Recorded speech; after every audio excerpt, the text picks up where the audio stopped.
এমন ভাবে জবাব দিতে হবে 4 তারিখ ভোট বাক্স খুলবে, পদ্ম ফুলের নেতারা যেন চোখে সর্ষে ফুল দেখে আর চারিদিকে যেন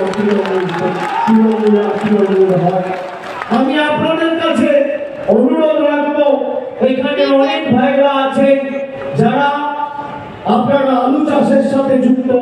আচ্ছা বলুন তো 2024 সালে আলুর চাষের সাথে যারা যুক্ত, আলু চাষ করতে গিয়ে এনপিকে 10-26-26 যে সার মোদির প্যাকেটে ছবি লাগিয়ে বড় করে বিক্রি করা হয়, সেই এক প্যাকেট সারের দাম ছিল 1450 টাকা।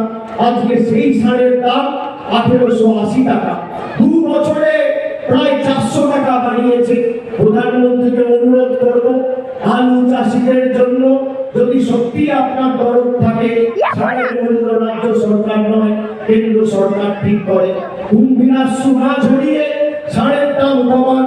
আপনারা বলুন তো আলু চাষি ভাইরা যারা আছে, আজকে নাইলনের বস্তা 2 বছর আগে 9 টাকা দাম ছিল, আজকে দিল্লি, গুজরাট, বিহার, উত্তরপ্রদেশের এজেন্সিরা এসে সেই নাইলনের বস্তা বিক্রি করছে 25 টাকা, 28 টাকা, 30 টাকায়। এর দায় কার? আজকে আমাদের এখানে